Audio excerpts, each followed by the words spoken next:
What's going on, guys? Welcome back to my channel.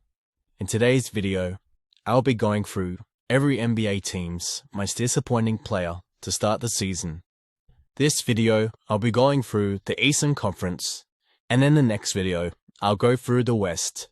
But before we start, make sure to like the video and subscribe if you haven't already. Starting off with the Philadelphia 76ers, I've got Paul George.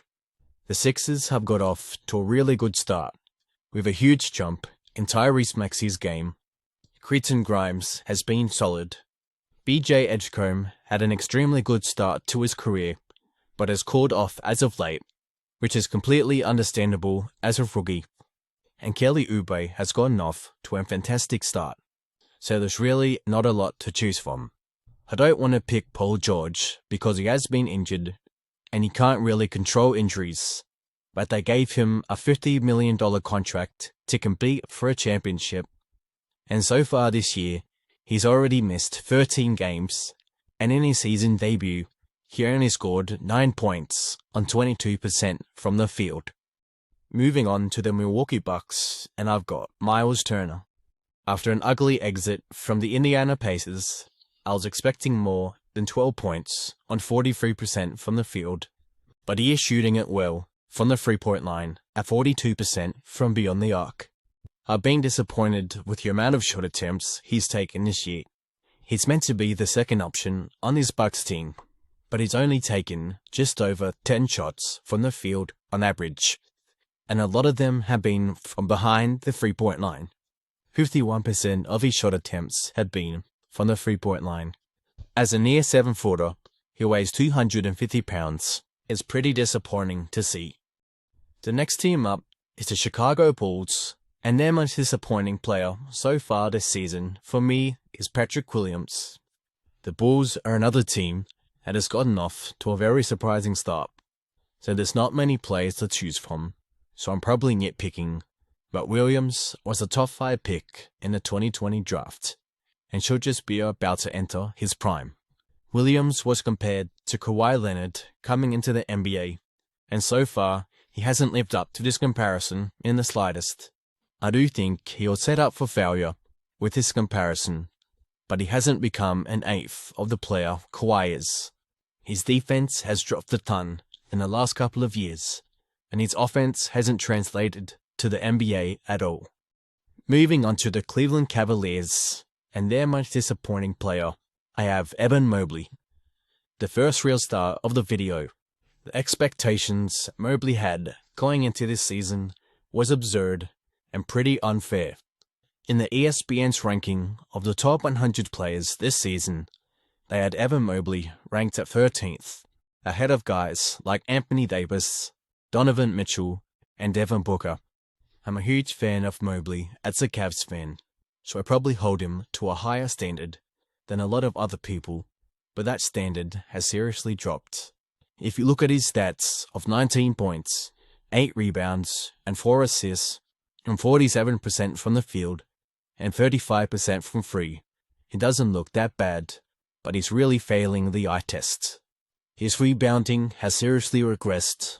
He's become a turnover machine, not being able to punish smaller defenders, and his free throws as of late have looked pitiful. Not to mention his shot IQ also isn't the greatest, with the amount of threes he takes. The next team up is the Boston Celtics, and their most disappointing player this season has been Derrick White. Their injury to Jason Tatum in the playoffs last year. White was expected to take a jump in his game offensively, but that hasn't happened at all. He's been one of the best three-point shooters in the league for a couple of years now, but this season, with a bigger role, he's averaging 1 less point on 35% from the field and 30% from free. Just 1 year ago, he shot 44% from the field and 38% from free. You can't really blame him for his efficiency struggles. It was always going to go down, with more attention from the defenses, but his scoring has been exceptionally disappointing. The next team up is the Atlanta Hawks, and their most disappointing player this season has been Kristaps Porzingis. The Hawks are another team that don't have many players that have gotten off to a rough start, so again, I have to nitpick. Once again, he's been struggling to stay healthy. He's already missed 7 games, and in the games he has played, he's struggled to score over 20 points in a lot of them. Even after becoming the second option, his points per game has gone down this season to 18 points, and his rebounds per game has also gone down. But he is averaging 1 more assist than he did last year. His shooting from the field has stayed the same at 48%, but his 3-point percentage has dropped massively at 34% compared to 41% last year. Moving on to the Miami Heat, and their most disappointing player this season has been Andrew Wiggins. With the Heat's sparse start to the season, I was expecting Wiggins to be one of the main reasons for it, but it just hasn't been the case. Wiggins was an all-star starter and the second best player on a championship team a couple of years ago, and now he's struggling to score 20 points. On the season, he's averaged 16 points, 5 rebounds, and 3 assists on 48% from the field and 36% from 3.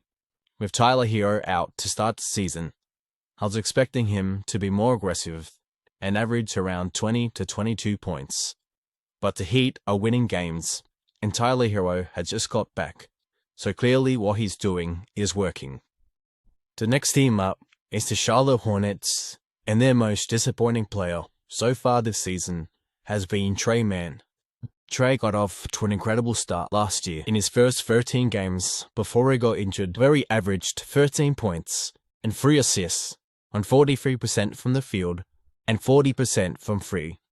But so far this season, he's only averaging 9 points on a pretty poor 35% from the field and 30% from 3. With the additions of Colin Sexton, Connor Knippel, and Zion James, it was always going to be tough for him to get the same amount of opportunities. But the opportunities he has gotten, he hasn't looked good whatsoever. Moving on to the New York Knicks, and their most disappointing player this season has been Guerschon Yabusele. Yabusele had a really solid year last year for not being in the league for a couple of seasons, where he averaged 11 points and 5 rebounds on 50% from the field and 38% on 3 as a starting power forward. For this year, his numbers have dropped to an abysmal 2.7 points and 2 rebounds on 35% from the field and 27% from 3 in only 10 minutes per game, compared to 27 last year.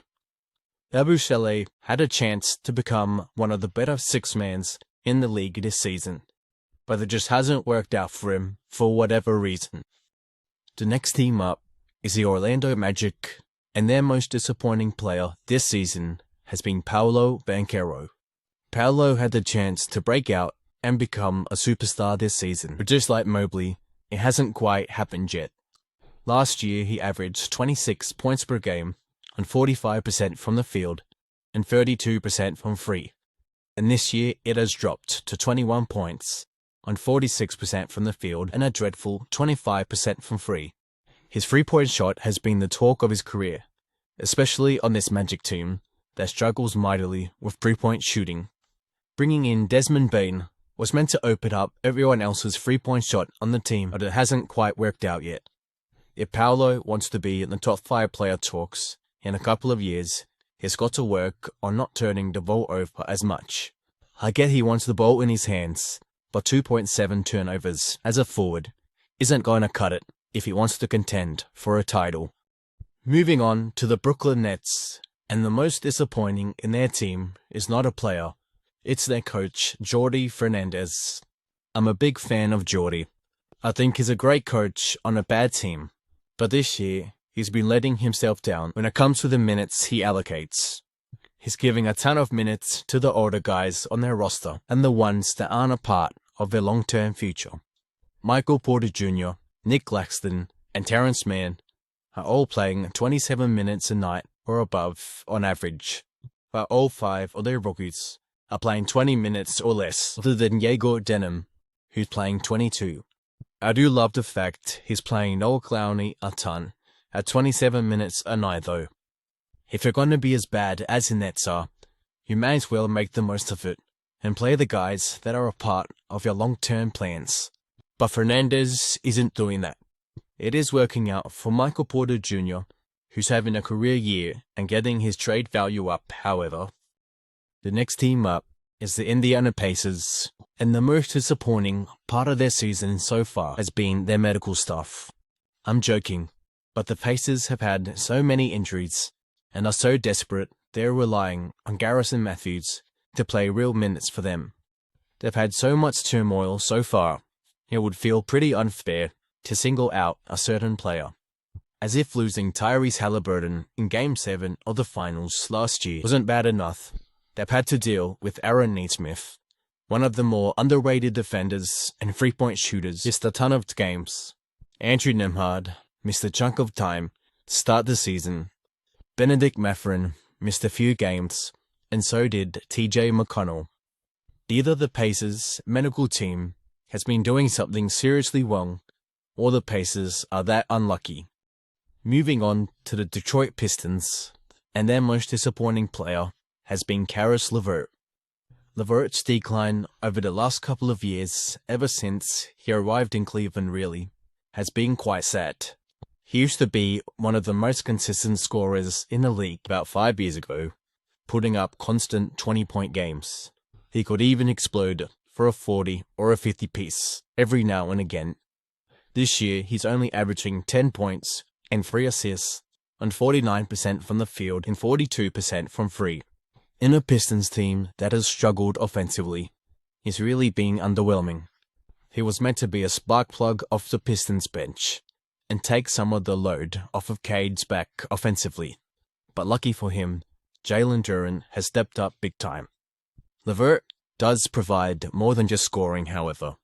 He has turned himself into a decent defender and a capable passer, so if his shot isn't falling, he isn't unplayable. The next team up is the Toronto Raptors, and their most disappointing player has been Grady Dick.